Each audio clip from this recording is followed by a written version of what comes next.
Hello friends, ఈరోజు recipe వచ్చేసి బొబ్బట్లు. ఇది శనగపప్పు అండి. నేను పావు కేజీ తీసుకున్నాను. శుభ్రంగా కడిగి పెట్టుకున్నాను. ఒక 10 నిమిషాలు నానబెట్టి పెట్టుకున్నాను కూడా.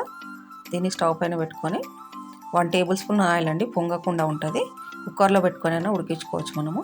3 విజిల్స్ వస్తే సరిపోతుందండి. నేను మామూలుగానే గిన్నెలో పెట్టి ఉడకబెట్టుకున్నాను. చూద్దామండి. బాగా ఉడికిపోయిందండి. ఇంత ఉడికితే సరిపోద్దండి. నేను గ్రైండ్ చేసుకుంటున్నానండి. మిక్సీ మిక్సీ పట్టుకోవచ్చు. కొద్దిగా ఇలాచీ అండి, మంచి ఫ్లేవర్ ఉంటుంది కాబట్టి కొద్దిగా వేసుకోవాలి. నేను పావు కేజీ పప్పు తీసుకున్నాను, పావు కేజీ షుగర్ తీసుకుంటున్నానండి. బెల్లమైనా పావు కేజీ యాడ్ చేసుకోవాలండి. ఎవరికి ఏది ఇష్టం ఉంటే అది వేసుకోవచ్చు. ఇలాగో గ్రైండ్ చేసి పెట్టుకోవాలండి. ఇప్పుడు పైపిండి కలిపి పెట్టుకోవాలి. 1 కప్పు మైదా తీసుకున్నానండి, 1 కప్పు గోధుమ పిండి తీసుకున్నాను. నేను 2 కలిపి చేస్తున్నాను. కొద్దిగా రుచికి సాల్ట్ అండి, కొంచెం పసుపు అండి, ఆప్షనల్ మాత్రమే కలర్కి ఇది. 1 టేబుల్ స్పూన్ ఆయిల్ అండి, స్మూత్గా రావడానికి 1 స్పూన్ వేసుకుంటే సరిపోద్ది. అంతా కలిసేలా కలిపేసుకోవాలి. ఏరియాని బట్టి పేరు మారుతూ ఉంటుందండి. ఆంధ్ర వాళ్ళు బొబ్బట్లు అంటారు, తెలంగాణ వాళ్ళు భక్షాలు అంటారు, కర్ణాటక వాళ్ళు పోలేలు అంటారండి. కానీ రెసిపీ మాత్రం ఒకటేనండి. ఇలా తడిపి పెట్టేసుకోవాలండి ఒక 20 మినిట్స్. 20 మినిట్స్ తర్వాత చూడండి ఎలా నానిపోయిందో. ఇలా ఒక పాలిథిన్ పేపర్ తీసుకోవాలండి. నేను ఆశీర్వాద్ ఆటాది ఇలా కట్ చేసి పెట్టుకున్నాను రౌండ్గా. దీని మీద ఆయిల్ రాసుకోవాలండి.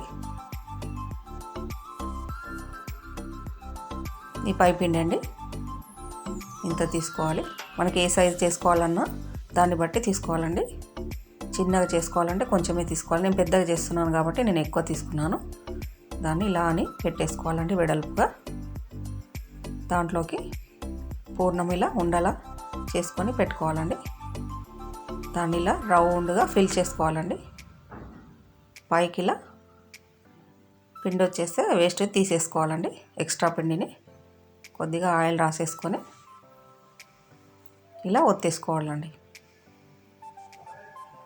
మన చపాతీ కర్రతోటి కూడా చేసుకోవచ్చండి. పైన ఇంకొక పేపర్ వేసేసుకొని ఇలా కూడా చేసేసుకోవచ్చు. పెద్దోళ్ళైనా పిల్లలైనా చాలా ఇష్టంగా తింటారండి. మెత్తగా స్మూత్గా ఉంటాయి.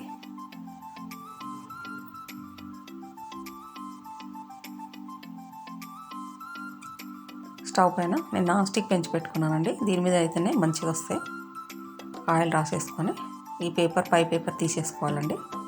ఇప్పుడు దీన్ని తీసేసుకొని పోయి ఆ ప్యాన్ పైన వేసేసి ఈ పైన పేపర్ తీసేసుకుంటే సరిపోద్దండి.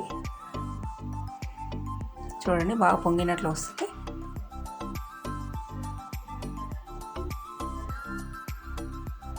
చిన్న చిన్న టిప్స్ పాటిస్తే ఎప్పుడు చేసుకోరాని వాళ్ళు కూడా చేసుకోవచ్చండి.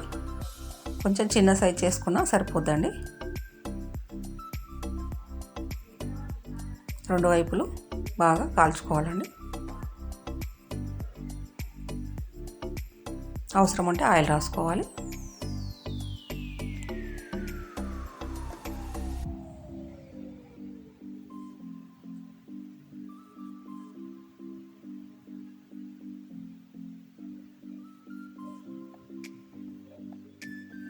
చూడండి ఇలాగ 2 వైపులు కాల్చుకోవాలండి.